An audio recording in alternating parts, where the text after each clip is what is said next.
எல்லா ஊருக்கும் ஃபேமஸாக ஒரு பேய் கதை இருக்கும்ல, அதை மாதிரி நியூசிலாண்டோட மோஸ்ட் ஃபேமஸ் பேய் கதை பற்றி பார்க்கலாமா? எல்லா கதையும் ஆரம்பிக்கிற மாதிரி பல நூறு வருஷத்துக்கு முன்னால் 1800s சென்ட்ரல் ஒட்டாகோவில் செயின்ட் பேத்தன்னு சொல்லிட்டு ஒரு டவுனில் கோல்டு மைனிங் பண்ணிட்டு இருந்திருக்காங்க ரொம்ப வருஷமா. அங்கே பார்த்தீங்கன்னா ரோசின்னு சொல்லிட்டு ஒருத்தங்க வந்து செக்ஸ் ஒர்க்கராக இருந்திருக்காங்க. ஒரு பர்டிகுலர் டே அன்னைக்கு வல்கன் ஹோட்டலில் வச்சு ரூம் நம்பர் 1ல் அவங்க கொல்லப்படுறாங்க.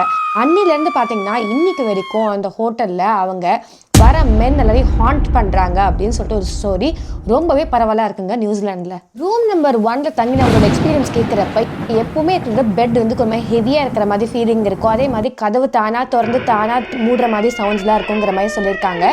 அது போக அங்கே இருக்கிற மேனேஜர்கிட்ட கேட்டப்போ ரோசியா அவங்க ரொம்ப ஹார்ம்லெஸ் தான், ஒன்றும் பண்ண மாட்டாங்கிற மாதிரி சொல்லியிருக்காங்க. நியூசிலாண்டில் நிறைய பேர் ஒரு த்ரில்லுக்காகவே போயிட்டு அந்த ரூம் நம்பர் 1ல் வல்கன் ஹோட்டலில் போய் தங்குறாங்க. தங்கி ஒரு நைட் சர்வைவ் பண்ணிட்டாங்கன்னா ஐ சர்வைவ்ட் இன் ரூம்னு சொல்லிட்டு ஒரு பேட்ச் கூட கொடுக்குறாங்க.